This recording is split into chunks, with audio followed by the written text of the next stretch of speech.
দৌলতপুরের আকাঙ্ক্ষা টাওয়ারের সামনে আমাদের গন্তব্যর শুরুর স্থান। সকলে আমরা উপস্থিত হলাম এখানে। জুয়েল মল্লিক, বিজয়া রায়, মাসুদুর রহমান এবং আমাদের সাথে আছে অ্যাডভোকেট কমিশনার তরিকুল ইসলাম এবং আমি স্বয়ং সেখানে উপস্থিত। আমরা অনেক সময় অপেক্ষমান। শীতের প্রথম দিকে হালকা রৌদ্রে খুব ভালোই লাগে। আমরা সকলে এখান থেকে যাব সরাসরি ফুলতলা এবং ওখান থেকে যাব জামিরা বাজার এবং জামিরা বাজার থেকে প্রায় 2 কিলোমিটার দূরে পিপরাইল গ্রামে। আমরা সকলে রওনা দিলাম সিএনজিতে করে ফুলতলা বাজারের উদ্দেশ্যে। এখান থেকে ফুলতলা যেতে প্রায় 30 থেকে 35 মিনিট সময় লাগবে। একটি সিএনজিতে আমাদের সকলকে অর্থাৎ 5 জন লোকই আমরা বসলাম। সিএনজিটা আস্তে আস্তে ধীরে ধীরে চলছে। এরপরে আমরা সিএনজিতে নেমে আমরা উঠলাম ইজি বাইকে। ফুলতলা থানার গ্রামের ভিতর থেকে আমরা যাচ্ছি প্রথমে জামিরা বাজারের দিকে। চারিদিকের মনোরম পরিবেশ, দৃশ্যটা দেখতে খুবই ভালো লাগে। আর আমাদের জন্য অপেক্ষামান ছিল যাদের জমিতে আমরা অ্যাডভোকেট কমিশন করতে যাইব তারা। আমাদের পথ দেখালো, আমরা হাঁটতে হাঁটতে তার পিছু নিলাম। সেখান থেকে বেশ কিছুটা পথে আমরা সকলে উপস্থিত হয়ে গেলাম। ভিতরে প্রবেশ করলাম। স্থানীয় অনেক জনতা আছে। আমরা ক্লায়েন্টের বাড়িতে একটি 2 ভাই, 2টো বিল্ডিং একই রকম আদলে তৈরি করা। পাশে অনেক কিছু গ্রাম্য পরিবেশের যা যা থাকা প্রয়োজন তা সব কিছুই আছে। চারিদিকে বাঁশঝাড়, গাছ, গরু, অনেক কিছুই। গরুটা যেন সহজ সরলভাবে নিরলসভাবে কিছু বলছে। কালো গরুটা হয়তো কিছু বোঝাতে চাচ্ছে, আপনাদের চেম্বারে তো আরও অনেকেই আছে, তাদের আনেননি কেন? যাই হোক না কেন, অনেক কষ্ট করে বুঝালাম যে না, তোমার বন্ধুরা যারা আছে বা যাদের দেখতে চাচ্ছ তারা আসেনি। যাই হোক না কেন, অত্যন্ত আদরি গরু। বেশ, ক্যামেরা খাবে না ক্যামেরা চাটবে বুঝতে পারছি না।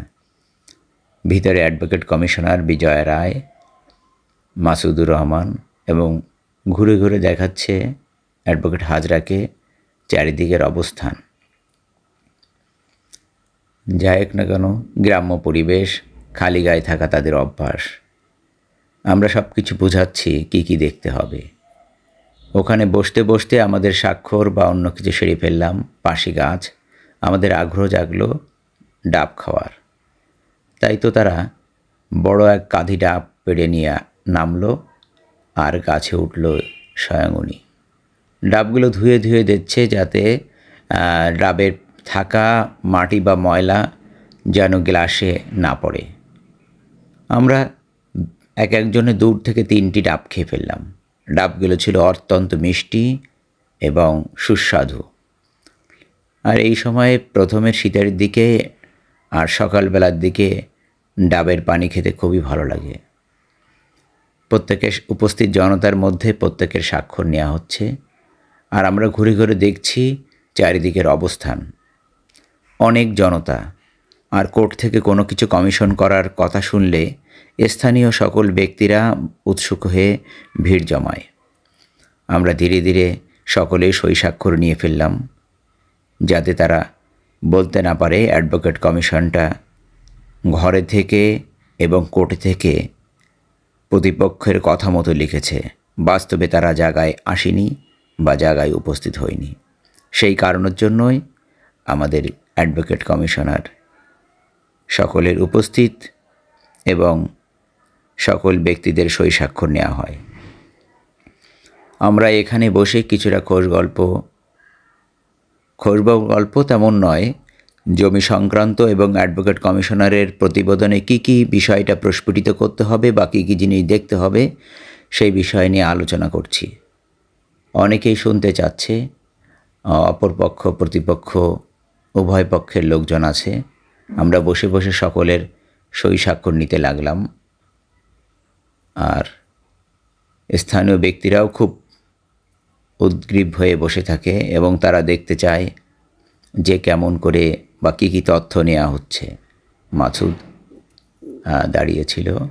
সকলে একে একে ঘুরে ঘুরে চেয়ারে থাকা কাগজ আছে, সেই কাগজে প্রত্যেকে সই স্বাক্ষর করছে এবং দেখতে চায় এবং শুনতে চায় কী কী বিষয়টা হচ্ছে। আসলে গ্রামের মানুষগুলোর ভিতরে সাদা মনের মানসিকতা অনেক বেশি থাকে, তাই তারা আপ্যায়নও যেমন করতে চায় এবং তারা সকলে খুব সুন্দরভাবে এবং সকল কিছুই আন্তরিকভাবে গ্রহণ করে।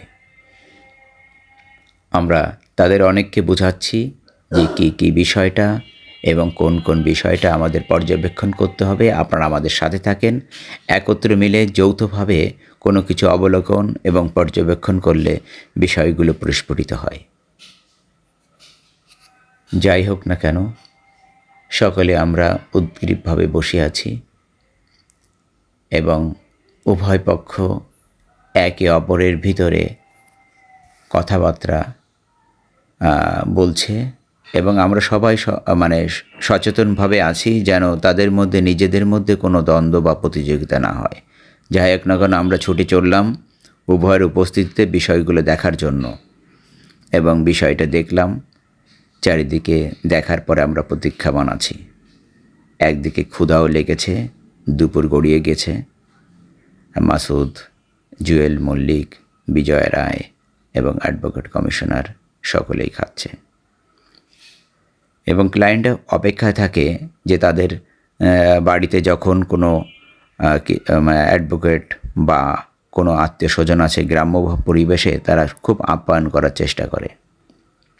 আর তাছাড়া কোর্ট থেকে যখন আমরা গিয়েছি, তাদের এমনি আগ্রহ থাকে যে আমাদের আইনজীবী যেতে সত্যিকারে আমাদের কাজে আমাদের খাওয়ায় সন্তুষ্ট হয়ে যেন আমাদের পক্ষে অত্যন্ত মন দিয়ে প্রাণ দিয়ে যেন কাজগুলো করে।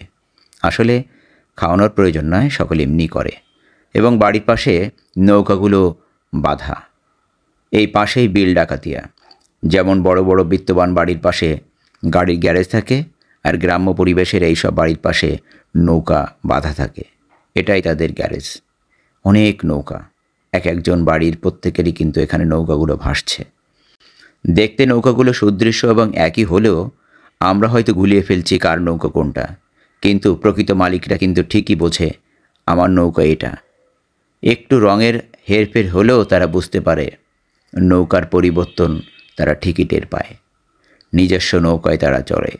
মাসুদ এবং জুয়েল একবার নৌকার পরে উঠে তার মনের স্বাদ মিটাচ্ছে। বাহ, কি সুন্দর নৌকাগুলো। পাশেই বিল ডাকাতিয়া।